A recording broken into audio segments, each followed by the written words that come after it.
Warga, selamat siang. Selamat datang di diskusi publik yang diadakan oleh Kontras dengan tajuk menyoal daerah otonomi baru, benarkah untuk menyelesaikan masalah di Papua. Seperti yang kita ketahui bahwa gelombang penolakan beberapa waktu lalu meledak di Papua terkait dengan isu penetapan otonomi khusus dan wacana daerah otonomi baru atau DOB di Papua. Nah, gerakan penolakan tersebut diwarnai oleh sejumlah aksi kekerasan, pembubaran paksa, pemukulan, lalu pengejaran, penembakan dan lain sebagainya yang mana terjadi di beberapa wilayah di Papua ya seperti Abepura dan Heram. Nah, jika ditelisik ke belakang, sebenarnya gelombang penolakan orang asli Papua terhadap DOB tidak hanya terjadi pada tahun 2022 ini saja atau tahun 2021 lalu, tetapi sudah sejak tahun 1999. Nah, kita lihat bahwa sebenarnya penolakan masyarakat Papua terhadap daerah otonomi baru berangkat dari proses perumusan yang tidak partisipatif, sebab orang asli Papua tidak pernah diajak untuk berbincang serius mengenai wacana DOB itu sendiri. Nah, selain itu DOB juga berpotensi menimbulkan rasa tidak aman, sebab adanya kekhawatiran akan diterjunkan kembali sejumlah aparat keamanan yang dapat meningkatkan terjadinya berbagai pelanggaran hak asasi manusia di Papua. Seperti yang kita ketahui bahwa ketika menyelesaikan masalah di Papua, seringkali pemerintah justru melakukan pendekatan keamanan, yang mana akan kita bahas nanti lebih jauh bagaimana sebenarnya solusi yang dihadirkan pemerintah dalam menyelesaikan masalah di Papua.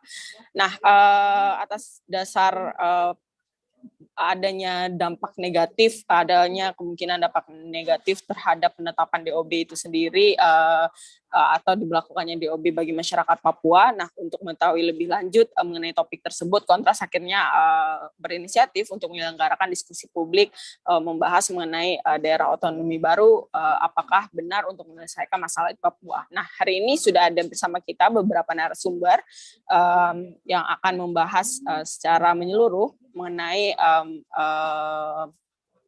dampak pro kontra terhadap penetapan DOB itu sendiri. Sudah hadir bersama kita ada Dr. Ingurah Suryawan, beliau merupakan akademisi Unipa. Selamat siang, Pak Ngurah. Ya, selamat siang, Adel. Ya, selamat siang, Pak. Untuk kita semua, terima kasih. Ya. Terima kasih sudah bergabung, Pak. Lalu ada Ibu Pendeta Dora. Selamat siang, Ibu. Selamat sore di Papua.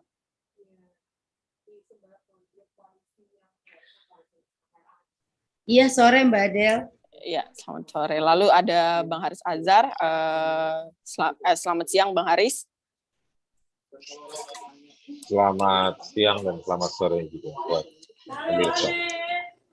Baik, terima kasih. Baik teman-teman sekalian, baik yang hadir di ruangan Zoom maupun di YouTube, kita akan memulai diskusi kita dengan penyampaian penjelasan dari Bapak Ngurah Suryawan, yang mana Pak Ngurah dapat menjelaskan mengenai penentuan DOB dari sudut pandang akademik dan apakah benar dengan adanya DOB ini dapat menyelesaikan atau merupakan solusi dari pemerintah dalam menyelesaikan masalah di Papua. Kepada Pak Ngurah, waktu dan layar saya persilahkan. Oke, terima kasih Adel atas kesempatannya, dan saya pertama-tama ucapkan terima kasih kepada teman-teman di Kontras sudah mengundang saya pada diskusi yang saya kira sangat penting untuk kita pada siang dan sore hari ini. Yang terutama saya kira saya ingin menyampaikan terima kasih dan ucapan syukur kepada leluhur orang Papua yang mengizinkan saya untuk bekerja, kemudian melakukan penelitian dan juga menulis tentang mereka. Semoga apa yang saya tulis menjadi berkat dan menjadi refleksi untuk kita bersama juga. Dan salam hormat untuk Ibu Pendeta Dora dan Bang Haris, salam kenal dan salam sehat untuk kita semua. Baik, saya akan memulai ataupun juga mendasari apa yang ingin saya sampaikan dengan saya kira sebuah kondisi ya yang perlu kita lihat tentang bagaimana diskurs ini ataupun wacana ini begitu berkembang sangat luas, dan saya kira kita harus berefleksi juga bahwa banyak ada korban, kemudian penolakan ini, dan saya kira baru-baru ini kita melihat bagaimana rencana ini itu memantik penolakan dan juga saya kira represi terhadap kelompok ataupun elemen masyarakat, terutama mahasiswa dan komunitas gerakan sosial yang ada di Papua yang melakukan penolakan terhadap wacana ini. Nah, saya ingin beranjak dari diskusi dan juga wacana perbincangan yang sering saya dapat ketika misalnya ke kampung dan juga bercerita dengan orang Papua, rakyat Papua biasa, tentang apa yang sering mereka pahami atau sering mereka ungkapkan tentang relasi mereka terhadap negara, terutama ya. Dalam hal ini adalah pemerintah di Jakarta. Mereka sering bilang latihan lain, main lain, atau bicara lain, praktek lain. Ini menunjukkan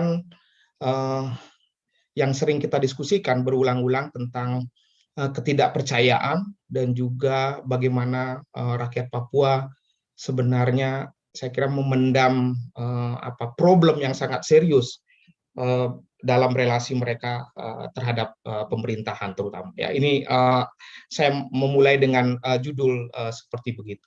Nah, sebelum kita melihat ataupun mencoba untuk merunut ini deskripsi yang coba saya ungkapkan, sebelum kita menginjak ke sana, saya ingat apa yang sering dalam sebuah buku untuk mengenang almarhum Muridan. Saya kira Muridan pernah menyampaikan satu hal yang saya kira sekarang terbukti dengan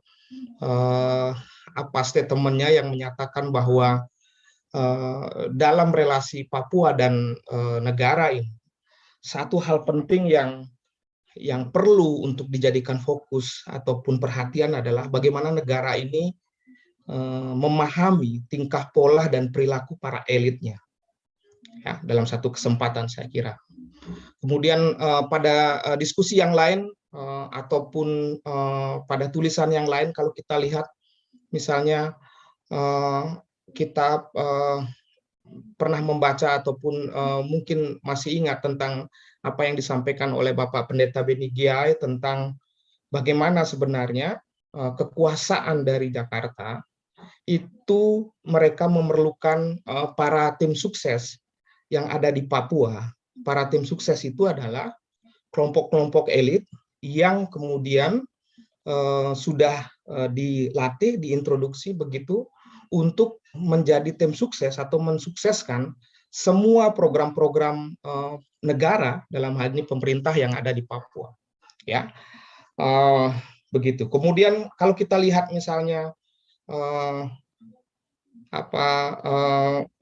almarhum Pater Neles Tebay dalam sebuah artikel di jurnal STFT Pajar Timur pernah menuliskan bahwa hal yang perlu kita lihat dalam konteks Papua dalam berelasi dengan negara, saya kira adalah bagaimana sumber dari permasalahan tersebut itu harus kita lihat dengan jernih. Jadi sumbernya atau akar permasalahannya itu perlu kita lihat dengan jernih sebelum kita disilaukan ataupun kita dibuat disorientasi atau melupakan sumber masalah itu dengan berbagai macam apa yang sering disebut oleh orang Papua namanya gula-gula. Termasuk di sini adalah otonomi khusus dan juga pemekaran. gitu ya. Jadi dari tiga poin yang ingin saya sampaikan di awal tadi, saya ingin memulai sebenarnya diskusi ini untuk kita melihat sebenarnya bagaimana cikal bakal atau lahirnya dari diskurs wacana pemekaran, dan kemudian ini kemudian berlangsung dan disambut oleh pemerintah, dan juga saya kira ini dimanfaatkan oleh para elit untuk mengkonsolidasikan kekuasaan. Nah, sebenarnya ide tentang pemekaran ini ya itu sudah lama sekali berlangsung, tapi saya kira yang menjadi momen terpenting itu adalah ketika munculnya Inpres nomor 1 tahun 2003. Saya kira ini yang menjadi titik balik ya dari semua proses pemekaran yang berlangsung ya. Ketika Inpres itu kemudian membentuk menjadi dasar dari pembentukan dari IJB, Irian Jaya Barat. Saya kira ini pada masa pemerintahan Megawati Soekarno Putri kalau tidak salah ya, ini kemudian terbentuk. Jadi ide ini sebenarnya ditolak luar biasa, tadi Adel menyampaikan di awal. Tapi kita kemudian melihat bagaimana Provinsi Irian Jaya Barat yang sekarang menjadi Papua Barat itu kemudian diresmikan dengan pejabat gubernurnya, yaitu Abraham Octavianus Artarori almarhum ya, pada Kamis 6 Februari 2003. Nah, cikal bakal ini perlu saya ungkapkan untuk kemudian menjadi pintu masuk dari tawaran-tawaran pemekaran yang hadir sekarang ya, bagai jamur di musim hujan begitu ya. Sekarang ada 3 provinsi yang dimekarkan, kemudian kalau kita lihat misalnya di beberapa grup WhatsApp sekarang muncul keinginan untuk Papua Barat Daya untuk memekarkan, untuk mengajukan pemekaran lagi. Tapi saya ingin memulai dari sana, bahwa cikal bakal ini adalah dari terbentuknya ataupun instruksi Presiden pada saat itu pada tahun 2003 tentang pembentukan Provinsi Irian Jaya Barat. Nah, kalau kita lihat misalnya merunut kencangnya wacana pemekaran yang kita lihat sekarang, itu saya kira perlu dilihat pemantiknya, saya kira adalah kasus rasisme pada Agustus 2021, yang kalau kemudian kita lihat ya menimbulkan kerusuhan dan lain sebagainya di hampir seluruh wilayah di Papua, kota-kota besar ya, menurut saya di Papua, Manokwari, Jayapura, kemudian Timika dan lain sebagainya, Wamena. Dan kemudian kita tahu bersama bahwa setelah itu ada pertemuan 61 tokoh Papua yang kemudian meminta pemekaran dan kemudian membangun istana presiden di Papua dan lain-lain sebagainya begitu ya. Dan kemudian setelah itu kita melihat bagaimana revisi dari Undang-Undang Otsus ini ya, dan menjadi Undang-Undang Otsus nomor 2 tahun 2021, dan konsolidasi pemekaran pun dimulai pada saat itu. Ini saya kira sebuah genealogi atau pembuka yang ingin saya sampaikan untuk menjadi background dari diskusi kita. Nah, mengapa kemudian diskusi ini menjadi sangat penting menurut saya adalah kalau teman-teman misalnya yang menekuni studi tentang hukum, regulasi dan lain sebagainya, jika saya tidak salah, itu ada salah satu pasal yang kemudian menjadi poin yang sangat krusial saya kira. Beberapa media sempat menurunkan liputan tentang ini, yaitu tentang bagaimana daerah pemekaran itu bisa dilaksanakan ya. Jika sebelumnya misalnya atas persetujuan dari MRP dan DPRP gitu pada Undang-Undang Otsus nomor 21 tahun 2001, namun pada revisi Undang-Undang Otsus tahun 2021 dia kemudian mengubah pasal 76 yang sebelumnya terdiri dari 1 ayat menjadi 5 ayat. Dan ini menjadi persoalan. Kemudian ayat yang kedua ternyata di sana menyebutkan bahwa pemerintah dan DPR itu dapat melakukan pemekaran daerah, ya, untuk dengan alasan mempercepat pemerataan pembangunan dan lain sebagainya, begitu ya, tanpa kemudian melalui persetujuan saya kira dari MRP. Nah, saya kira prosesnya sekarang sedang berjalan dan MRP melakukan gugatan terhadap hal ini. Tapi pada sisi lain, saya kira ketika gugatan berjalan, kita melihat sekarang wacana pemekaran daerah masih terus diungkapkan. Nah, saya cukilkan satu kutipan yang saya kira menurut saya sangat penting bagi saya, sangat penting dari hasil penelitian lapangan saya tentang bagaimana sebenarnya logika dari para elit, ya, dalam mengusulkan ataupun mendorong pemekaran daerah tersebut, ya.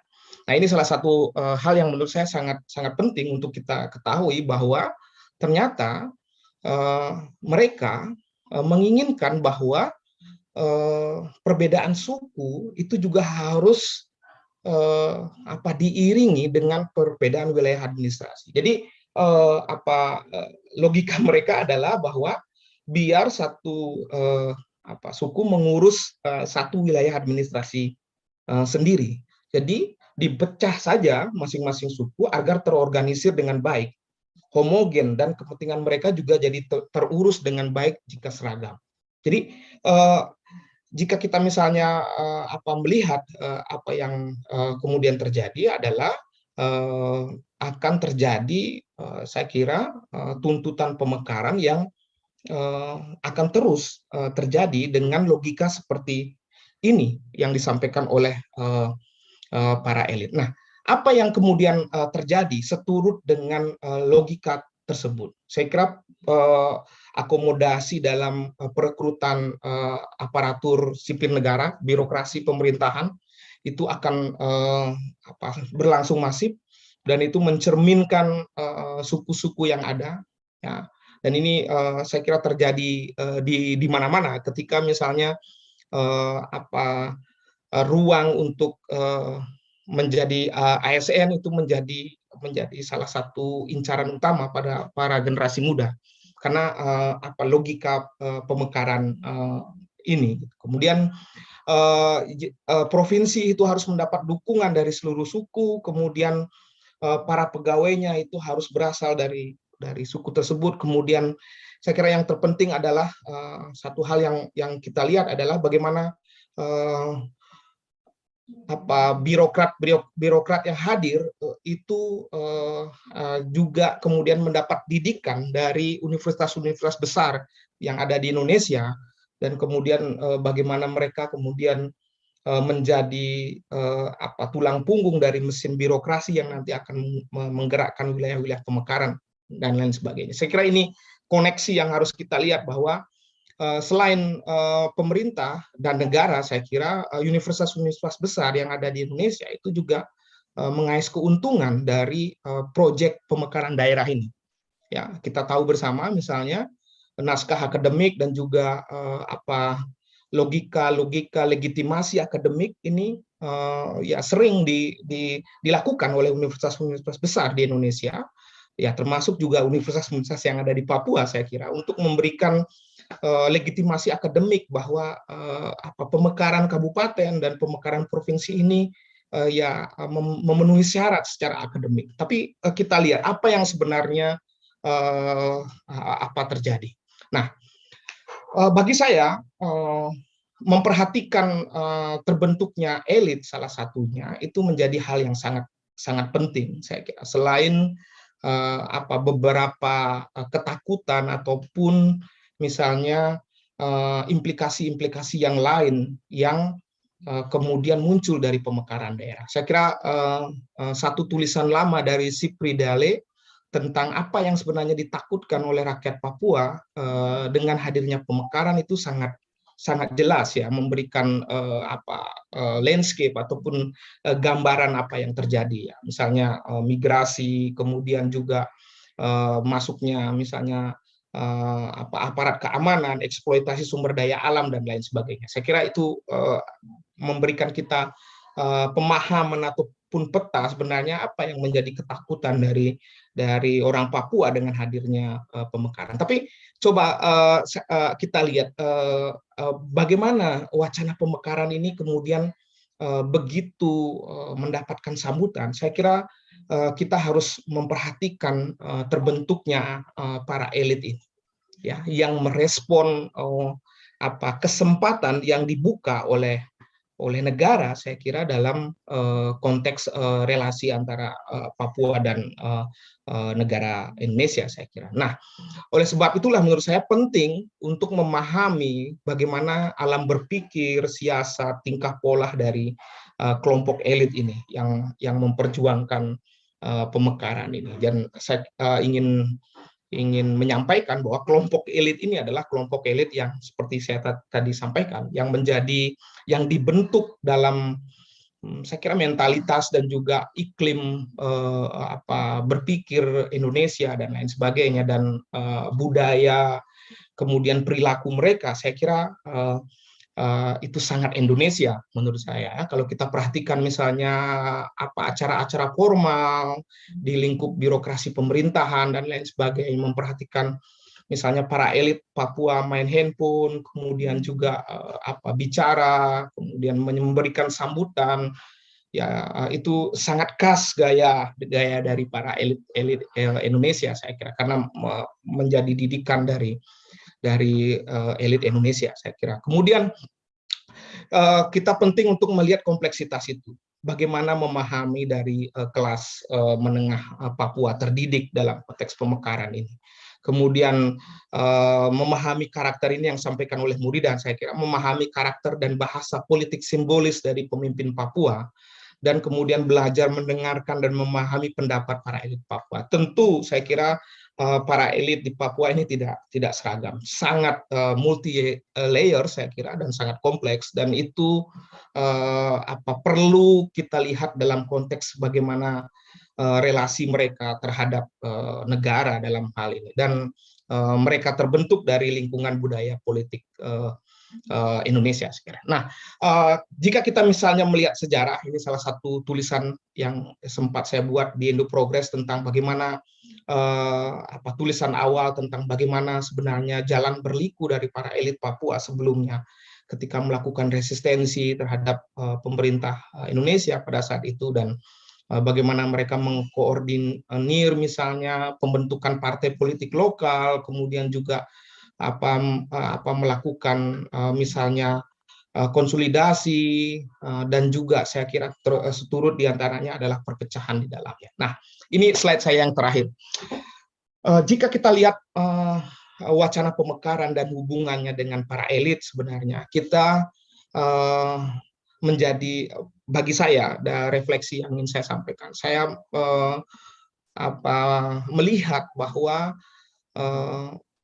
muncul dengan sangat masif, saya kira, kelompok-kelompok perantara, yaitu para broker dari berbagai elemen masyarakat yang mencoba untuk mengais keuntungan dan menjadi jembatan dalam proyek-proyek yang ditawarkan oleh pemerintah ini. Ya, saya kira kondisi ini perlu kita lihat di dalam konteks internal Papua dan juga hubungan mereka dengan negara. Itu banyak tercipta misalnya terbentuk kelompok-kelompok terdidik orang-orang Papua, saya kira, yang menjadi broker, ya, dalam pemekaran daerah ini. Ya, kemudian kita menyaksikan sendiri bagaimana reorganisasi ruang karena pemekaran daerah ini. Reorganisasi ruang ini adalah bagaimana kemudian wilayah pemekaran hadir itu menciptakan ruang-ruang baru untuk misalnya eksploitasi sumber daya alam, dan juga saya kira hak atas kepemilikan wilayah-wilayah yang kaya akan sumber daya. Itu kita lihat bersama. Kemudian berikutnya adalah kita melihat bagaimana terjadi di kampung-kampung itu yang mereka bicarakan itu bukan, saya kira bukan apakah daerah mereka mekar nanti kemudian akan menjadi provinsi atau kabupaten baru dan lain sebagainya, tapi saya kira yang penting untuk kita lihat adalah bagaimana uang-uang itu masuk ke kampung dan kemudian mempengaruhi pola berpikir masyarakat di kampung. Ya, jadi kita menyaksikan sebenarnya bagaimana kampung-kampung di Papua itu kemudian difinansialisasi, dianggap sebagai kampung yang kemudian diberikan uang dan kemudian uang itulah yang kemudian menyelesaikan persoalan kemiskinan dan lain sebagainya. Jadi saya kira urusannya adalah bukan urusan pemekaran, tapi adalah urusan bagaimana pelayanan publik dan kemudian bagaimana proses penggunaan anggaran yang transparan dan lain sebagainya itu berlangsung di wilayah-wilayah kampung dan wilayah-wilayah lain yang ada di Papua, saya kira. Ya, ini saya kira kehadiran pelayanan publik dan lain sebagainya itu yang menjadi persoalan mendasar, saya kira. Nah, kemudian konteks itu kemudian menyebabkan bagaimana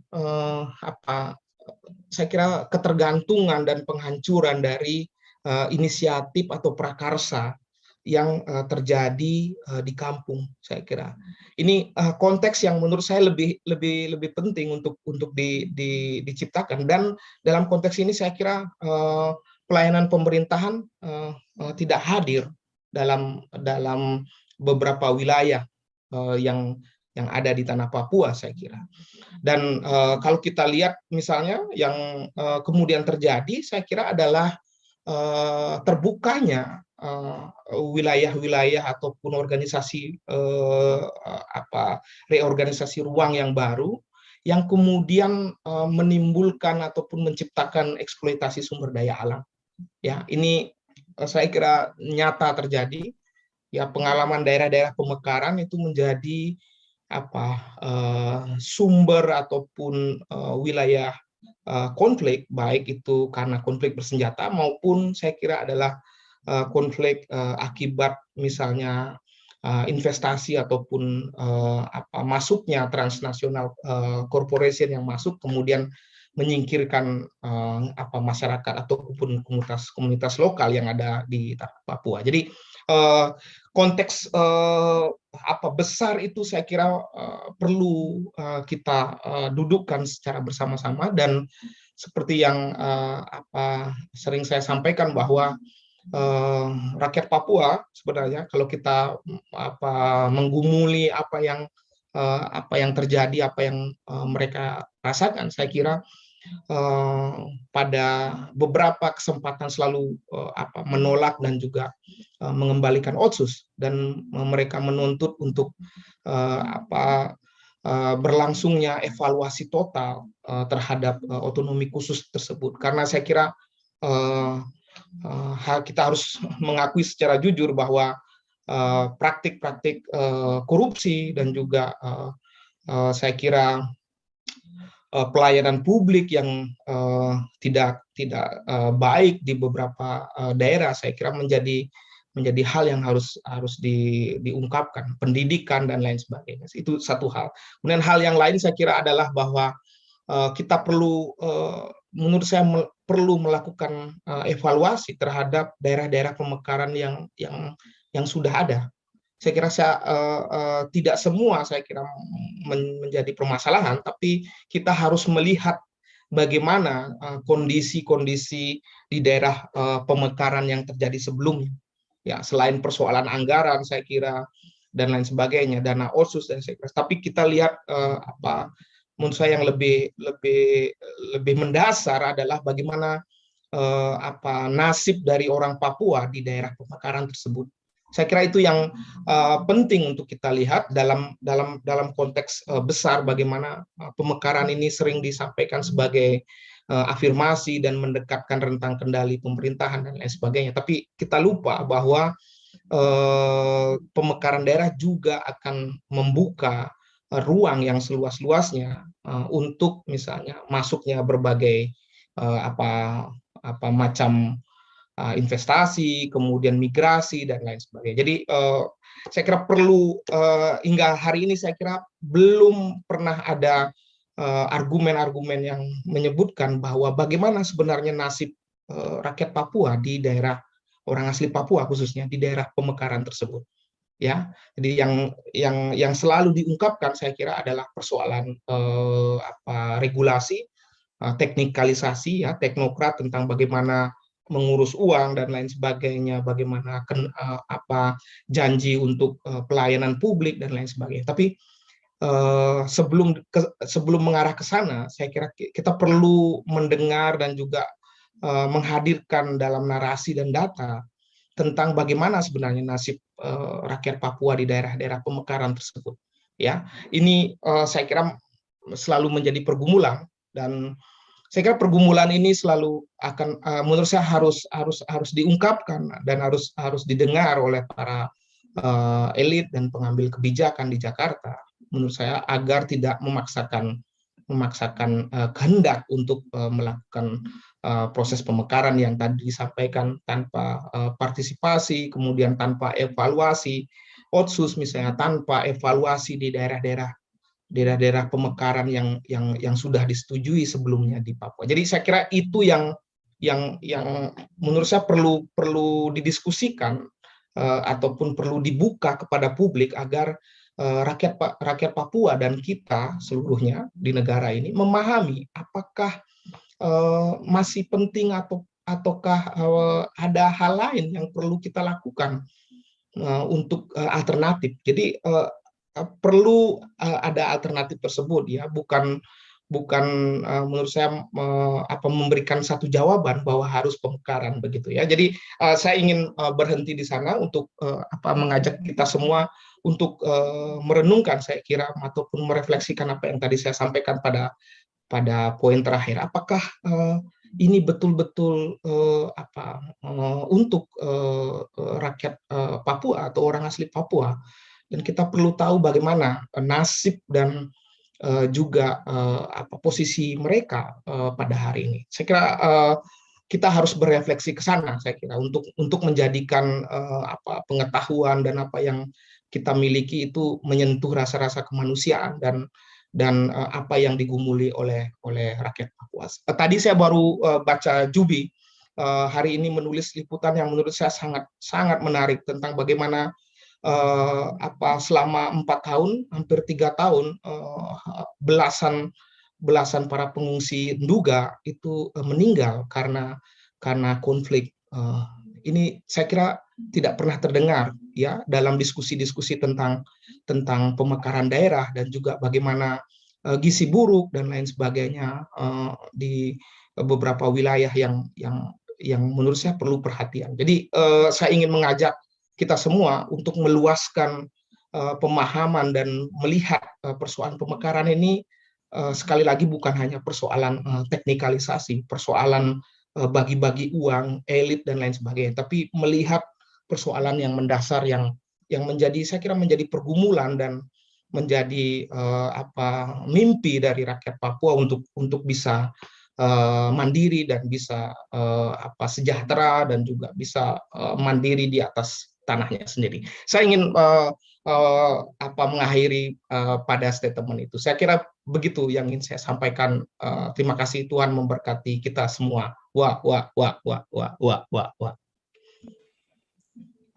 Baik, terima kasih Pak Ngurah atas penjelasannya, sangat jelas sekali, mulai dari cikal bakal ide pemekaran tersebut, lalu pemantik dari daerah otonom baru sendiri, yang mana kita ketahui bahwa ternyata pemantiknya adalah isu rasisme, dan juga sampai ke pembahasan mengenai perlu adanya evaluasi daerah pemekaran sebelumnya. Nah, nanti lebih jauh kita akan masuk ke sesi diskusi terkait penjelasan Pak Ngurah sendiri.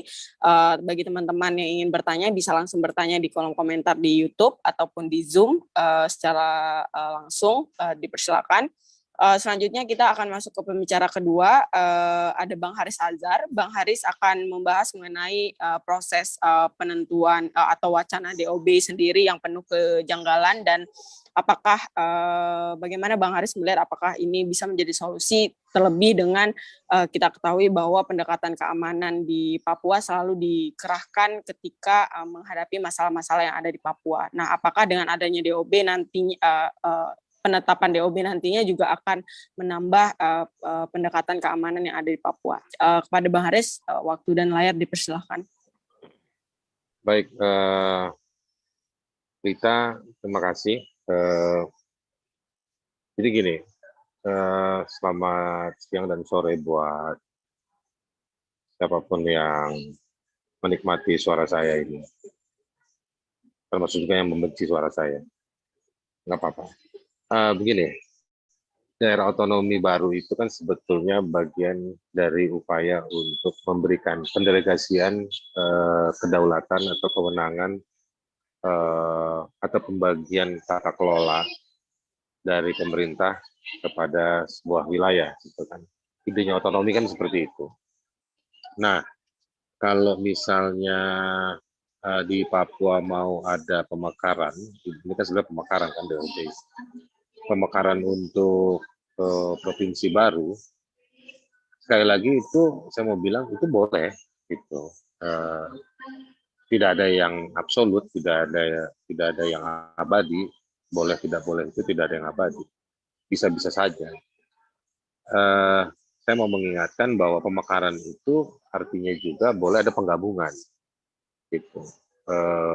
Ini sebetulnya yang saya agak bingung dari beberapa bulan terakhir bicara soal DOB, belum ada juga yang mengkonter untuk digabungkan kembali misalnya kayak gitu. Jadi satu Papua lagi misalnya, karena evaluasi Otsus ternyata gagal, banyak gagalnya. Atau karena dia gagal maka tidak mau dilakukan evaluasi. Jadi misalnya bisa dikembalikan kepada satu Papua seperti dahulu kala sebelum tahun berapa ini 2001. Nah, jadi saya mau bilang bahwa mau ada pemekaran sah, mau ada penggabungan kembali juga oke, sah, idenya sah. Nah, kemudian sekarang bagaimana menjalankannya? Tadi sudah disebutkan oleh Pak Ngurah bahwa secara hukum itu ada pijakannya. Ada pijakannya memang. Pemekaran itu harus disetujui dan otomatis itu harus dikonsultasikan karena nggak mungkin yaitu MRP ataupun DPRP setuju tanpa diskusi itu kan juga ngawur. Nah, jadi pasti dibahas, dikonsultasikan dan disetujui. Nah, jadi yang ingin saya katakan bahwa secara hukum aturan yang kita protes pun sebetulnya berpihak pada ide yang menolak DOB. Kan itu dijamin ya di Undang-Undang Nomor 2 Tahun 2001 bahwa pemekaran itu harus dengan izin MRP dan DPRP. Nah, sebetulnya amandemen terhadap Undang-Undang Otsus itu pun masyarakat Papua juga sedang, sebelum itu kan banyak situasi yang seperti DOB sekarang ini diprotes. Karena diprotes, maka MRP juga sedang melakukan judicial review di Mahkamah Konstitusi yang juga nggak putus-putus. Jadi undang-undang yang kita anggap tidak partisipatif saja buat orang Papua tidak mengakomodir apa yang dilakukan oleh pemerintah dan DPR RI hari ini untuk memekarkan atau melahirkan sejumlah provinsi baru. Ini secara legislasi udah lucu, ini sebuah kelucuan tanpa kita harus ketawa. Jadi lucu tanpa ketawa. Silakan Anda praktekkan. Nah, itu yang sedang terjadi. Nah, sekarang dari sisi ambiguitas lain, misalnya di mana? Misalnya begini, kalau kita mau bicara pemekaran, maka harus dilihat, atau misalnya produknya nanti pemekaran itu berupa undang-undang. Kan undang-undang itu harus ada naskah akademik. Dalam naskah akademik itu akan dibahas alasan filosofis, alasan yuridis, dan juga alasan sosiologis.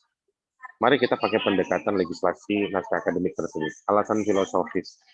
Apa betul seperti yang Pak Ngurah tadi katakan bahwa setiap kelompok suku besar ingin punya provinsi? Apakah provinsi adalah konsep yang dikenal dalam peranata adat orang Papua di dalam kelompok besar itu? Apa betul bahwa orang Mepago harus punya provinsi sendiri dalam aturan atau dalam norma adat mereka? Apakah provinsi itu adalah konsep yang dikenal oleh orang Mepago atau orang dari suku yang lain? Nah, mereka mungkin punya konsep yang lain. Ini kan seperti kayak perdebatan undang-undang desa pada tahun 70-an awal, yang semua daerah di Indonesia dilekatkan sistem atau peranata yang kental dengan nilai Jawa misalnya seperti itu. Nah, jadi alasan filosofis tadi kita bisa lihat di situ. Atau misalnya dalam pendekatan governance, tata kelola pemerintahan daerah. Itu kan ada banyak indikatornya ya. Sebetulnya indikator ini banyak dipakai atau diterbitkan datanya oleh Badan Pusat Statistik, oleh sejumlah kementerian, banyak yang punya data-data itu. Untuk mengukur kapasitas, apakah ini cukup untuk dimekarkan menjadi sebuah provinsi. Yang selalu dilihat adalah pendekatan bahwa selalu diangkat ke permukaan adalah orang Papua yang banyak suku-sukunya dan harus diberdayakan. Itu satu. Yang kedua, wilayahnya yang luas. Tetapi operasionalisasinya akan seperti apa? Itu yang simulasinya kita tidak pernah lihat untuk dibicarakan. Nah, jadi saya mau bilang bahwa ada sejumlah alasan yang kalau digunakan, pendekatan-pendekatan yang menjamin kehidupan kita sebagai bangsa, sebagai negara hukum, itu kalau diterapkan, dipraktekkan, pasti banyak hal yang belum memenuhi syarat untuk dilakukan pemekaran di Papua itu sendiri. Jadi, atau misalnya tadi alasan yuridis, rujukannya pakai undang-undang apa? Kalaupun ada undang-undang yang bisa dipakai untuk merujuk pemekaran, lalu bagaimana dengan pasal atau undang-undang lain yang melarang atau membatalkan praktek yang dilakukan oleh DPR dan pemerintah Republik Indonesia untuk pemekaran Papua itu. Lalu kontradiksi undang-undang ini sendiri bukan yang diselesaikan, malah dipaksakan untuk diabaikan satu di antara yang lain demi semata-mata supaya Papua ini mekar menurut agenda Jakarta. Lalu alasan sosiologis. Mari kita lihat apa yang terjadi di Papua. Ada parade kekerasan yang tidak pernah berhenti.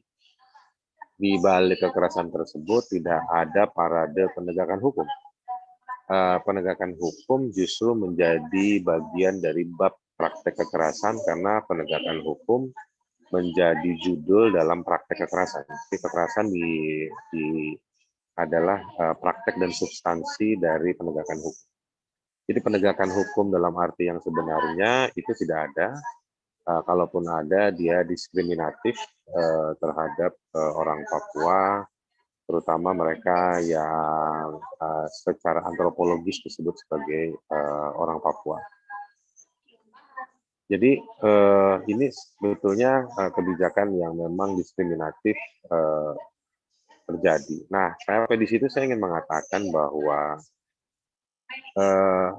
DOB itu tidak patut, bisa ada bukti-bukti yang lain, tapi sementara saya mau bilang bahwa DOB ini tidak patut, bahkan dia sebetulnya lebih menggambarkan keinginan Jakarta untuk terus memaksakan, mengokupasi, memperpanjang penguasaan monopoli terhadap Papua.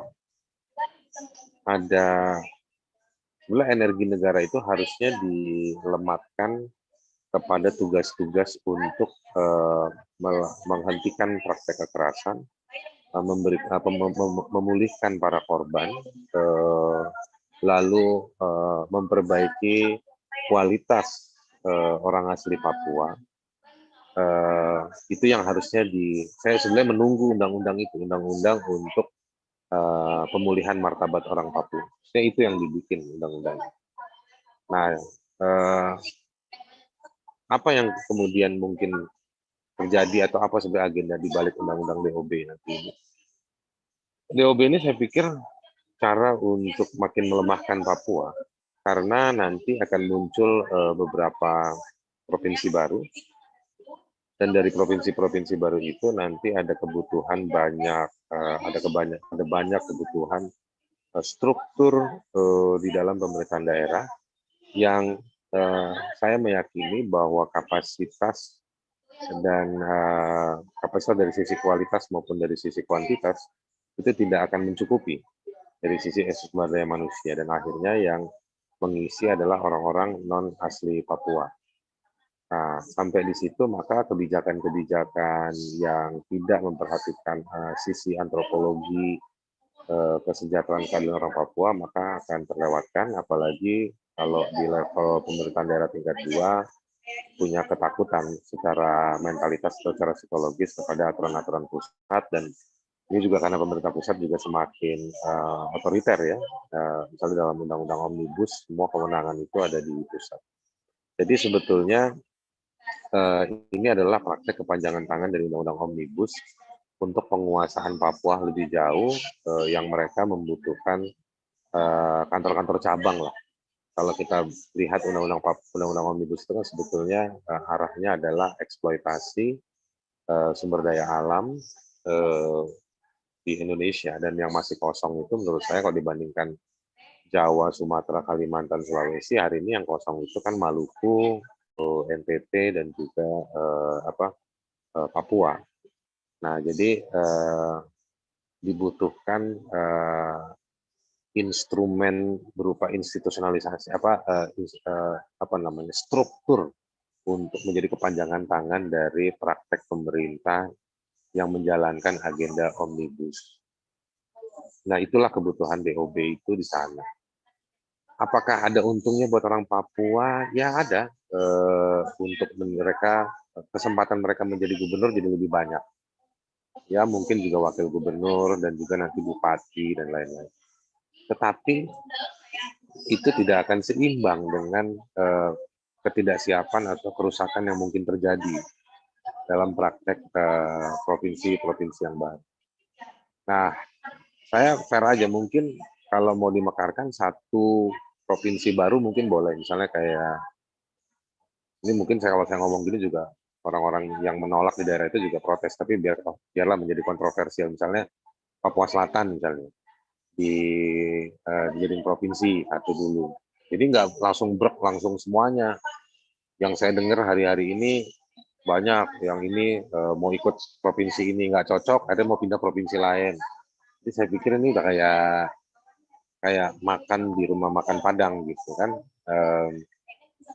Pakai sayur ini cocok kalau tambah telur, tapi telur kalau ditambah sayur yang itu kayaknya jadi masuk angin, nanti takutnya kentut-kentut. Oke, kalau gitu kita jangan pakai telur, kita pakai daging aja dan tahu. Dan begitu juga. Nah, jadi saya pikir ada banyak hal yang prioritas yang harus dilakukan. Saya malah mendorong adanya undang-undang pemulihan Papua. Itu yang jauh lebih penting, karena kalau diuji dari sisi filosofis, yuridis, dan juga sosiologis, pasti dia bakal banyak diisi oleh fakta-fakta yang memang membutuhkan hal tersebut. Nah, itu yang ide saya yang penting itu bukan DOB. DOB itu kalau nanti mau dibilang bahwa dengan DOB kewenangan makin akan terbuka kesempatan memperbaiki kondisi Papua, menurut saya itu omong kosong. Karena kewenangan-kewenangan tingkat 1 dan tingkat 2 yang baru juga nanti itu susah dikerjakan. Saya pikir relevansi mengangkat kembali evaluasi terhadap Otsus ya, ketika tahun lalu ramai soal amandemen Otsus, itu masih jadi penting. Karena kita belum tahu evaluasinya seperti apa. Misalnya kayak Intan Jaya, itu dia adalah kabupaten baru yang setengah penduduknya udah nggak ada di sana. Gitu. Padahal itu adalah triangle ada 3 titik yang menjadi dari sisi sebaliknya Freeport itu kan ada Kabupaten Intan Jaya yang ada 3 spot yang menggambarkan lokasi tambang ya atau mineral. Lalu bagaimana mungkin mereka mau berpartisipasi membangun kabupatennya kalau kondisinya seperti ini. Nah, saya sebagai penutup saya ingin menjawab pertanyaannya adik kita yang bernama Lita. Jadi dinamakan Adelita. Bagaimana dengan praktek keamanan? Praktek keamanan adalah dia adalah tujuan dan juga cara. Tujuan jadi semua situasi ini sudah tahu bahwa pemerintah respon ini akan melahirkan penolakan, tapi mereka menganggap bahwa ini adalah tujuan mereka juga, bahwa ya memang biar orang Papua turun ke jalan, biar kita dapat argumentasi untuk makin menambah jumlah maupun operasi keamanan di Papua. Gitu. Jadi bahwa mereka kaget bahwa banyak orang menolak, enggak lah. Sudah sangat gampang diketahui bahwa orang Papua pasti menolak ide DOB ini. Jadi saya menganggap bahwa ide DOB ini juga bagian dari provokasi pemerintah pusat untuk membuat orang Papua marah dan semakin kecewa. Dan dalam caranya juga ini mereka nggak punya cara lain untuk meyakinkan orang Papua selain memaksakan dan memaksakan.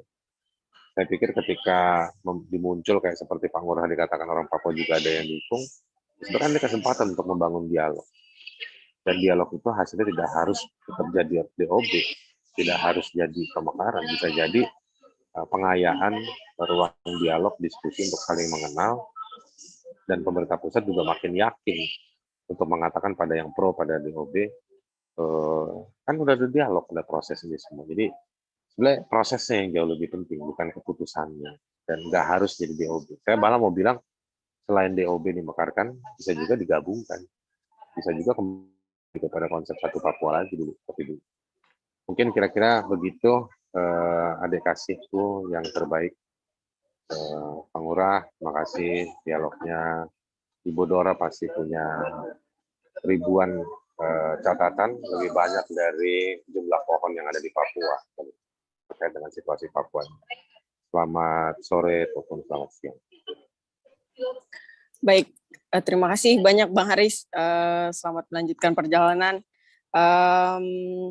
Selanjutnya, kawan-kawan, kita akan masuk ke pembicara selanjutnya, yakni ada Ibu Pendeta Dora. Ibu Pendeta Dora akan menjelaskan mengenai siklus kekerasan dan buruknya demokrasi di Papua hari ini, serta relasinya terhadap wacana pemberlakuan daerah otonomi baru. Kepada Ibu Pendeta Dora, dipersilakan. Ya, terima kasih Mbak Adel. Oh, sorry.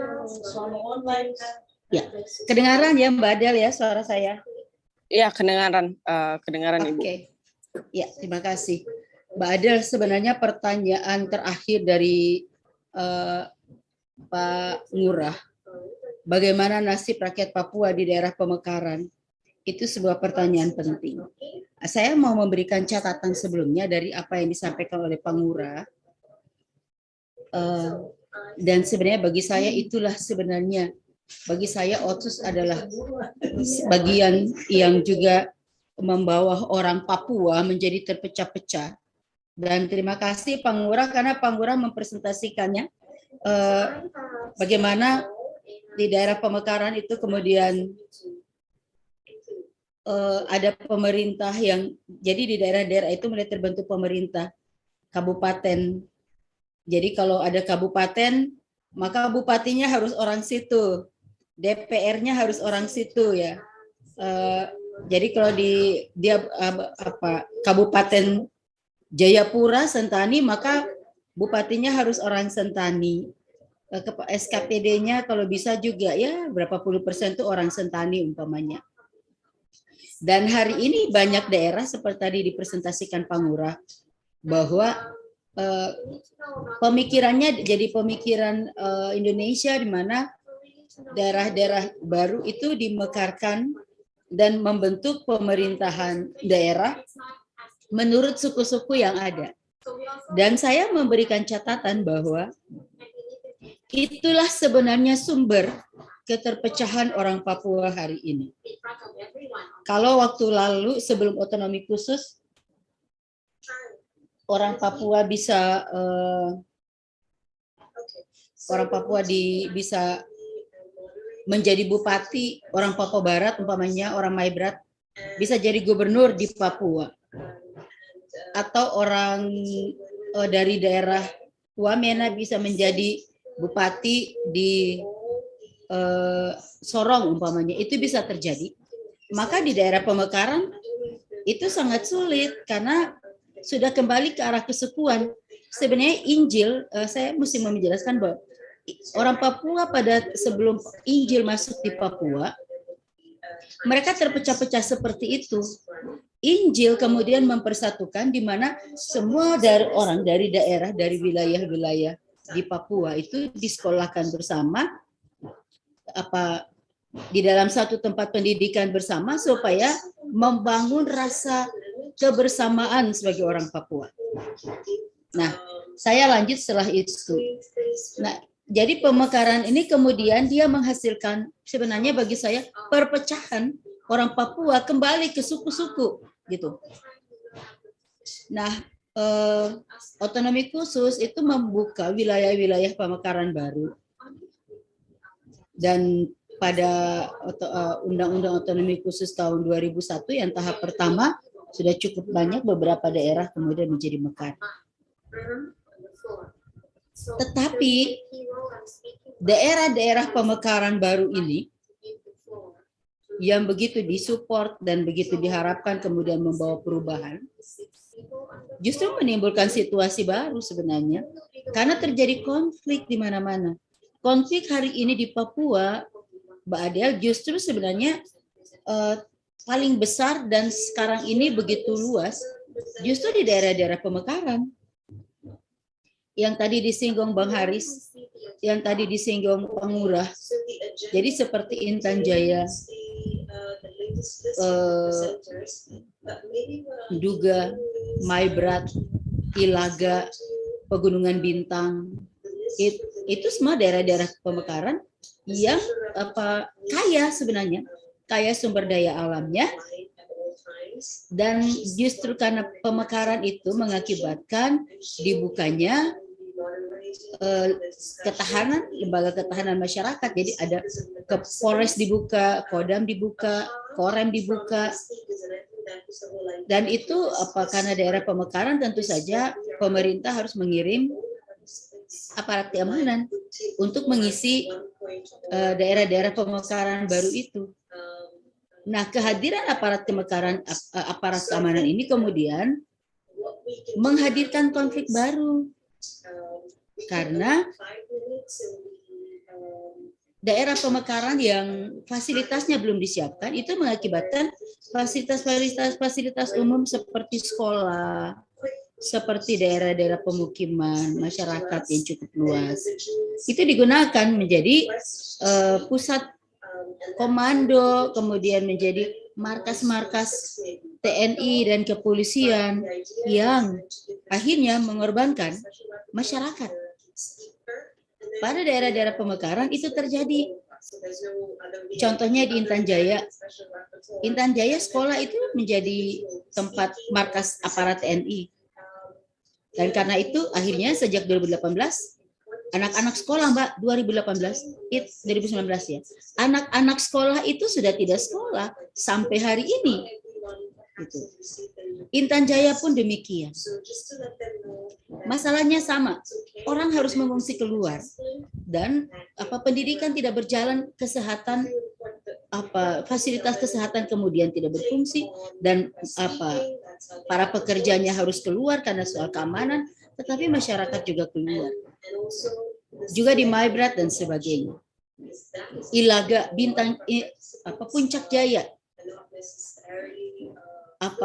Daerah-daerah pemekaran di gunung dan juga di Sorong, Kabupaten Maibrat dan sekitarnya, itu mengalami situasi itu, dan inilah daerah-daerah pemekaran.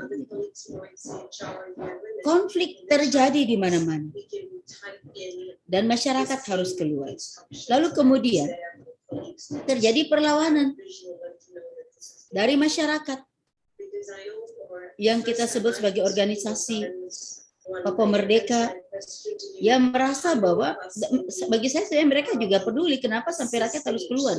Jadi sebenarnya kekerasan itu terjadi bukan juga karena salah bahwa ada organisasi Papua Merdeka di sana, tetapi karena rakyat keluar sebab hadirnya aparat-aparat TNI dan kepolisian yang menggunakan fasilitas-fasilitas rakyat, dan rakyat merasa terancam karena mereka ke kebun harus lapor diri, apapun yang dikerjakan juga harus diketahui oleh aparat dan sebagainya.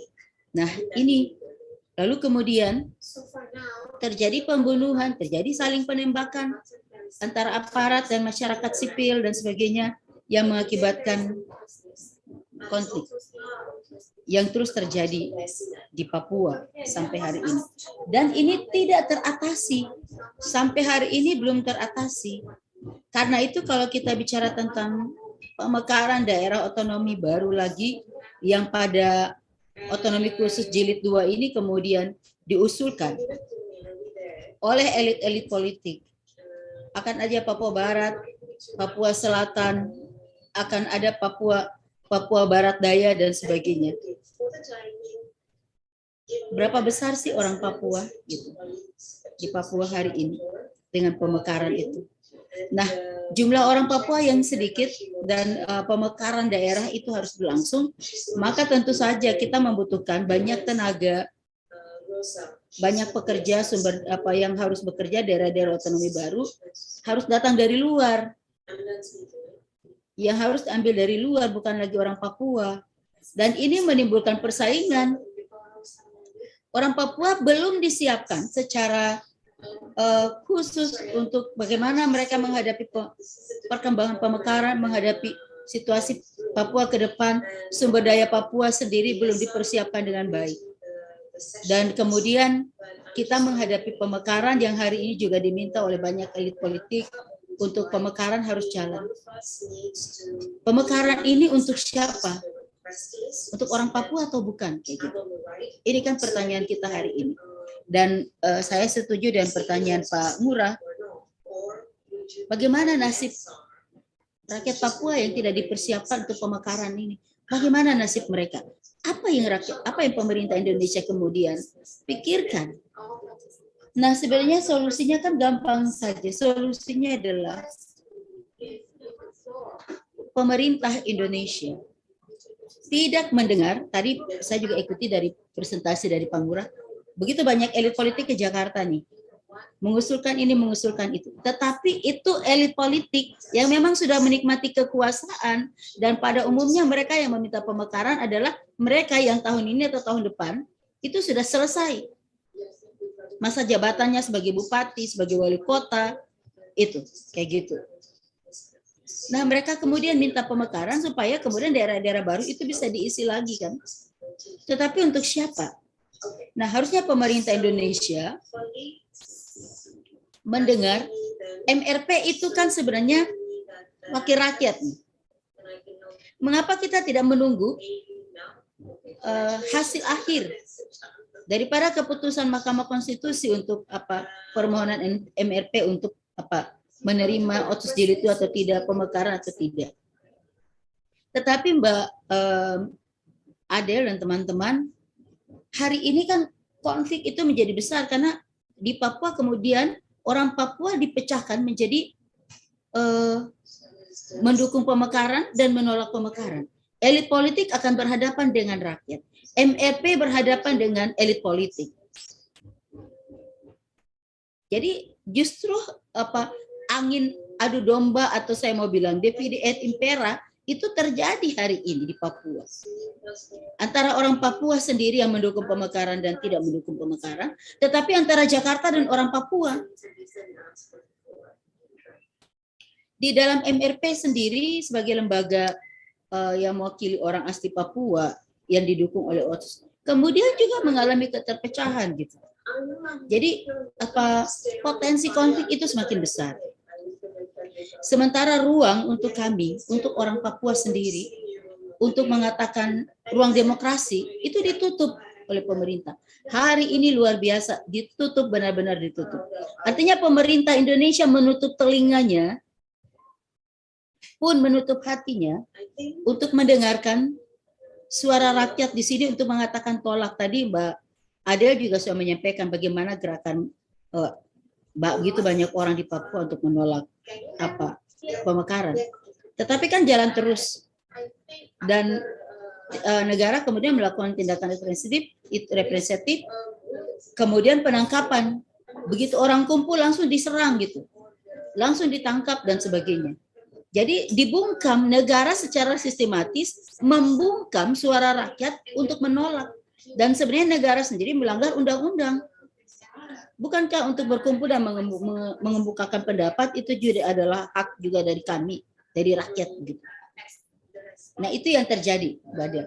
Jadi kalau kita mau bicara tentang bagaimana instalasi konflik yang terjadi di Papua sangat tinggi hari ini, sangat tinggi, karena mereka mereka tolak merdeka, tolak Papua, tolak pemekaran. Jakarta mendukung pemekaran, bahkan mendorong banyak orang datang untuk bicara pemekaran. Bagaimana pendapat gubernur kemudian ditolak oleh bupati umpamanya.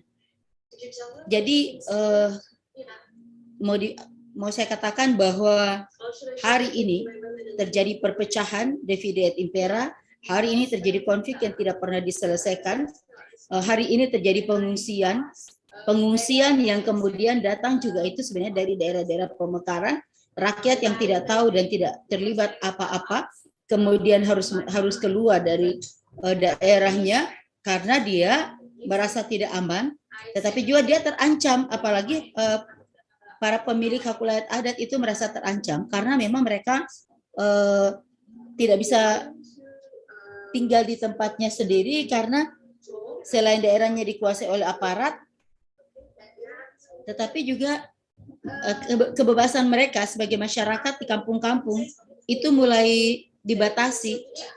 Ada waktu-waktu tertentu ke kebun, harus melaporkan diri dan sebagainya. Seperti itu Mbak Adel. Jadi kalau kita mau menyampaikan apa yang terjadi di Papua hari ini, inilah situasi daerah pemekaran di Papua, dan sudah pasti pemerintah sudah memutuskan akan ada daerah pemekaran lagi. Saya mau memastikan bahwa daerah-daerah pemekaran adalah daerah kaya akan mineral, sumber daya alam, yang kemudian yang dikhawatirkan lagi akan semakin meluas, perpecahan dan juga korban yang datang dari rakyat. Mbak Adel, mungkin dari saya seperti itu ya. Terima kasih. Baik, terima kasih Ibu Pendeta Dora. Tadi menarik untuk menjadi highlight bahwa konflik besar sebenarnya terjadi di daerah pemekaran itu tadi ya, seperti Intan Jaya dan lain sebagainya. Sebenarnya teman-teman kita masih ada 2 pembicara lagi, tapi masih belum bergabung hingga saat ini karena kendala koneksi dan juga kendala yang lain, yaitu Pak Timotius Murib dari Ketua MRP dan juga Bang Ronald dari PGI Biro Papua yang masih belum bergabung. Jadi sementara jika teman-teman di kanal YouTube mempunyai pertanyaan, bisa menyampaikan pertanyaannya di kolom chat. Tapi sebelum itu ini sudah ada masuk pertanyaan yang mungkin bisa dijawab oleh Ibu Pendeta Dora dan juga Pak Ngurah. Pertanyaannya adalah bagaimana menjawab permasalahan utama soal kesejahteraan Papua tanpa adanya pemekaran, karena klaim dari pemerintah kalau kita lihat soal pemekaran adalah untuk mencapai kesejahteraan di Papua, utamanya soal pendistribusian anggaran. Seperti itu. Mungkin Pak Ngurah bisa menjawab terlebih dahulu, dipersilakan.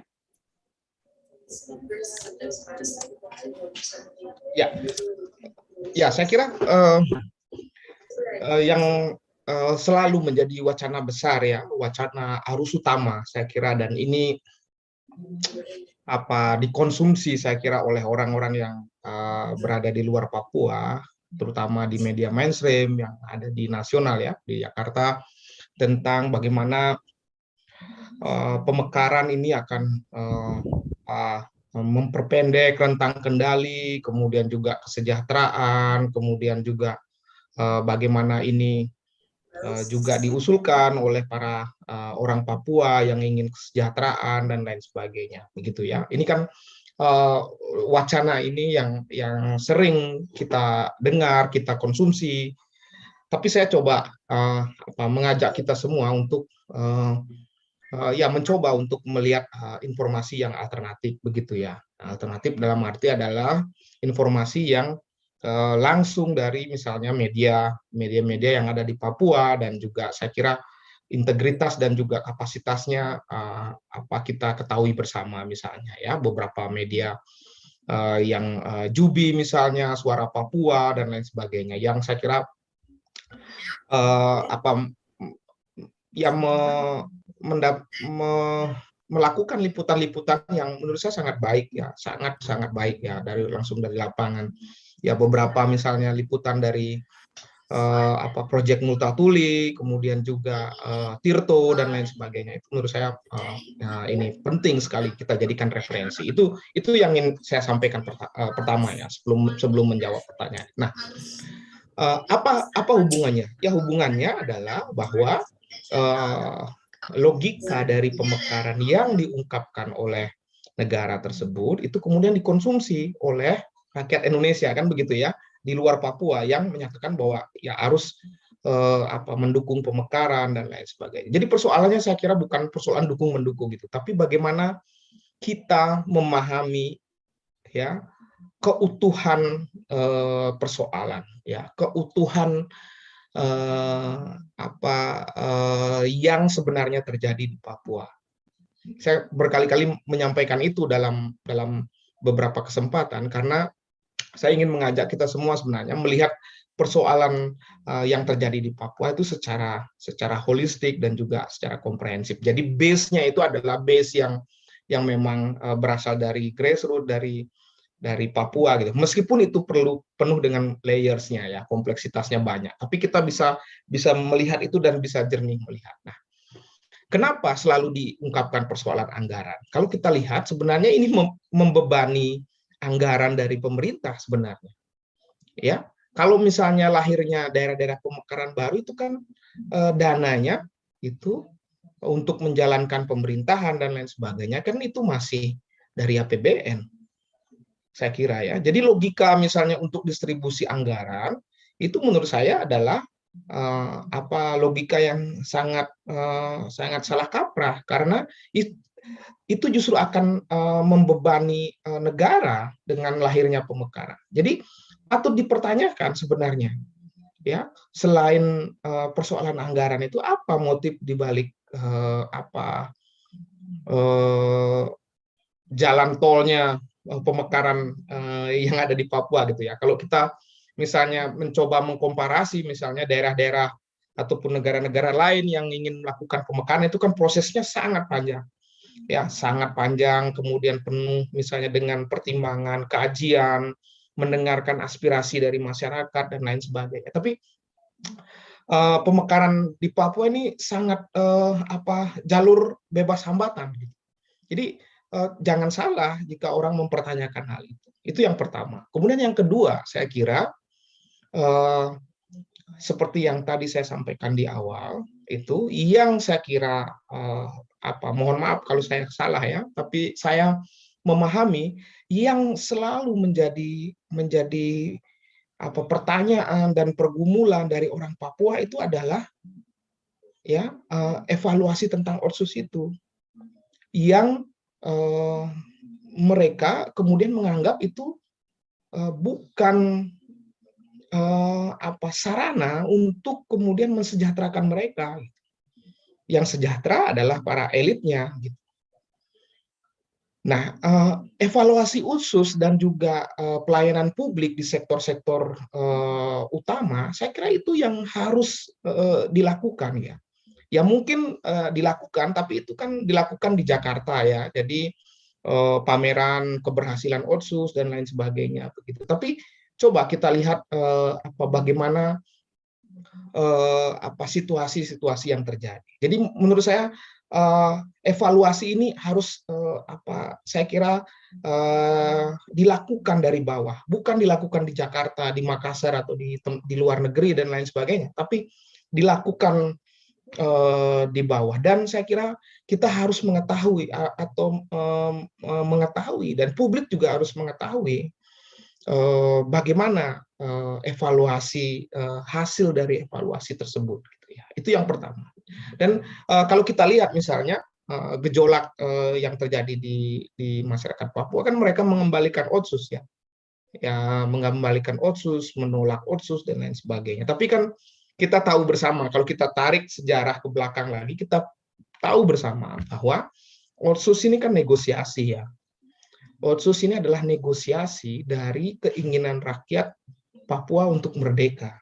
Jadi itu harus menurut saya statement itu saya kira harus diakui oleh banyak kalangan bahwa Otsus itu adalah tawar-menawar dari kaum cerdik pandai, birokrat, elit terdidik ya, dari rakyat Papua untuk bernegosiasi ya ketika rakyat Papua tim 100 minta untuk merdeka. Jadi itu proses negosiasi yang terjadi. Maka kemudian tidak salah jika kemudian orang berspekulasi bahwa hadirnya pemekaran ini adalah gula-gula baru setelah Otsus yang kemudian menambah ya situasi perpecahan dan juga semakin rumitnya kekerasan dan juga situasi krisis yang dialami. Jadi yang kemudian menjadi pertanyaan saya seperti tadi di awal adalah bahwa coba kita renungi bersama-sama ya. Saya kira itu menurut saya itu yang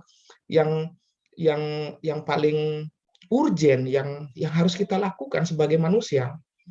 Ya, entah dia sebagai pejabat negara, entah dia sebagai menteri, entah dia sebagai nelayan, apakah kita ataupun rakyat Papua di daerah-daerah pemekaran itu mendapatkan, di daerah pemekaran sebelumnya maksudnya, itu mendapatkan jaminan kesehatan dan juga kehadiran negara dalam berbagai macam programnya itu menyentuh perasaan mereka ya, menyentuh menjadi penolong dalam kehidupan mereka. Jadi itu kan menurut saya nggak susah untuk mendapatkannya itu. Jadi Anda tinggal turun ke kampung, kemudian tinggal di kampung barang seminggu 2 minggu, kemudian dengar apa yang masyarakat rasakan dengan situasi yang terjadi. Itu di semua kampung, apalagi di daerah-daerah pemekaran, daerah-daerah konflik misalnya. Tadi saya sampaikan liputan Jubi, saya ingin sampaikan liputan Jubi yang membuat saya sangat-sangat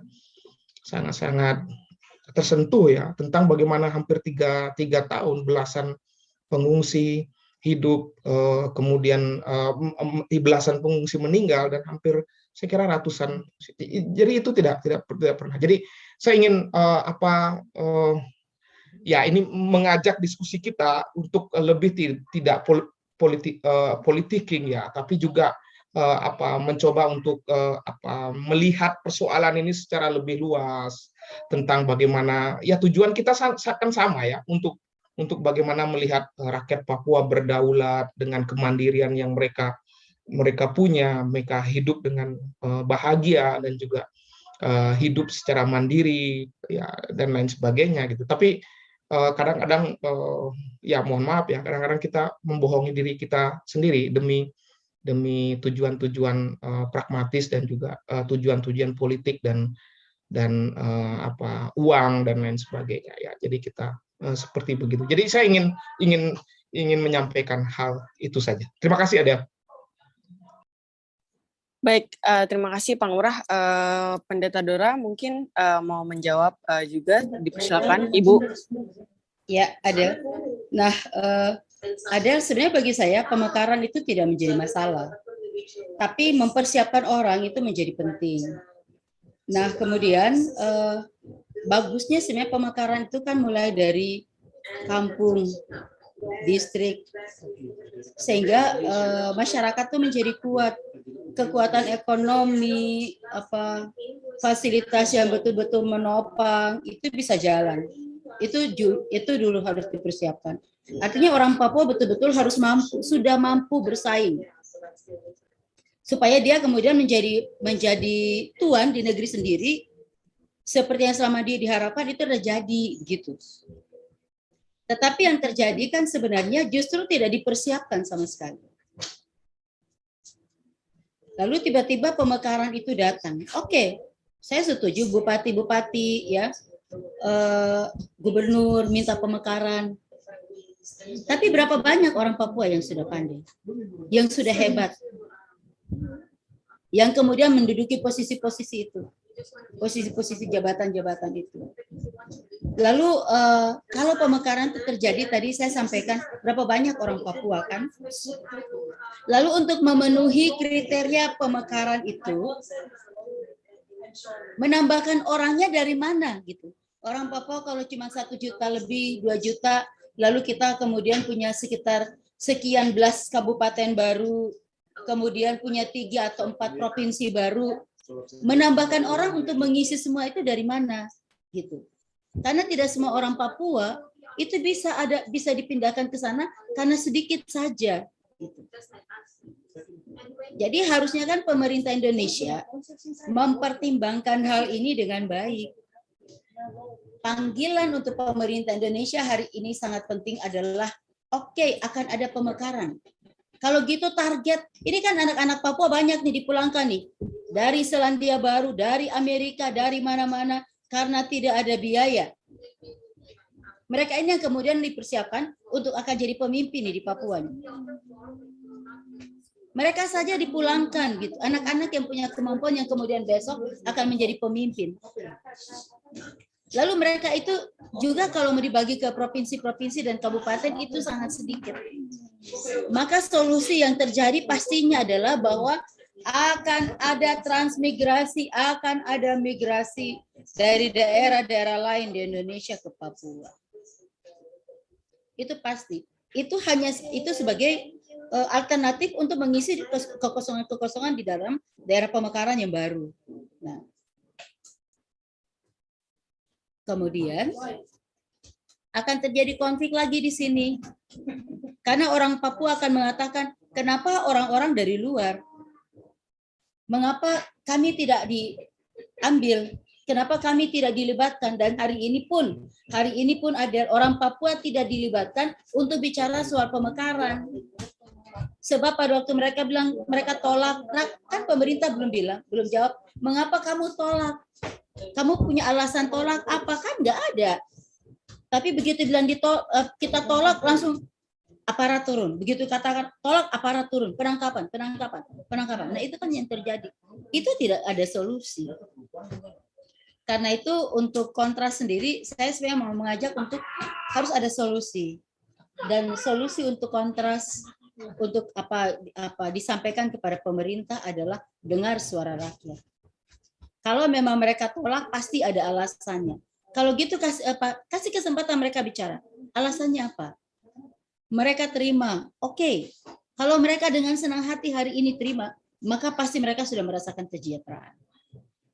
Hari ini sampai data selain Jubi yang tadi sampaikan Pak Ngurah, hari ini data tingkat nasional kemiskinan, keterbelakangan soal pendidikan, kita Papua paling rendah. Otsus sudah 20 tahun loh.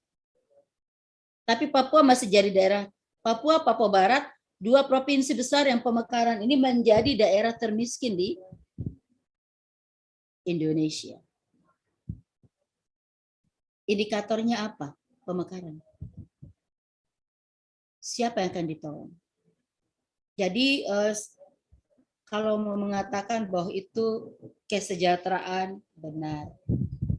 Pemekaran supaya semakin luas kesejahteraan, dana dikirim, penguatan dilakukan, benar. Itu benar menurut mereka yang memikirkan bahwa pemekaran itu membawa kesejahteraan. Tetapi situasi hari ini menjadi pertanyaan, apakah benar daerah otonomi khusus dalam membawa kesejahteraan? Berapa persen sih kesejahteraannya? apakah benar pemekaran ini kemudian membawa kedamaian kepada rakyat? Toh saat ini yang terjadi adalah konflik.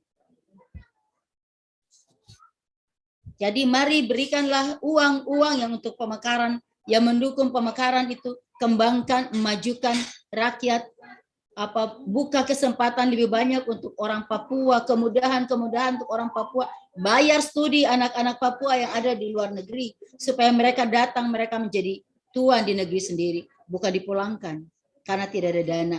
Bagaimana orang studi nggak ada dana, tapi pemekaran dananya besar, gila. Adel, kayak gitu kayaknya nih jawaban saya, Adel. Terima kasih. Baik, terima kasih Ibu Pendeta Dora atas jawabannya. Baik, kawan-kawan, kita sudah berada di ujung diskusi, waktunya sudah mencapai akhir. Sepertinya dua pembicara lainnya memang tidak dapat bergabung karena terkendala dengan koneksi, jadinya mungkin kita akan menutup diskusi kita kali ini. Terima kasih untuk Pak Ngurah dan Ibu Pendeta Dora atas waktunya.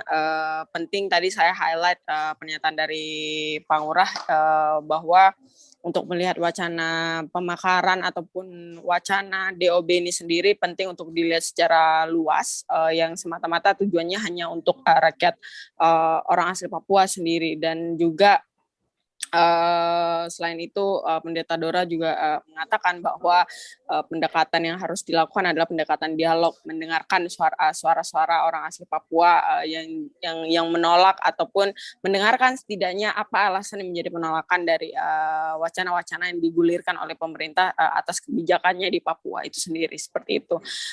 Terima kasih sekali lagi Ibu Pendeta Dora dan Pak Ngurah atas waktunya. Sampai bertemu lagi di lain kesempatan. Semoga kita bersama-sama mengawal isu ini dan juga bisa menemukan titik terang dari permasalahan yang ada di Papua. Terima kasih. Selamat sore dan sampai bertemu lagi di diskusi publik kontras selanjutnya. Terima kasih. Selamat sore Adel, Ibu Pendeta.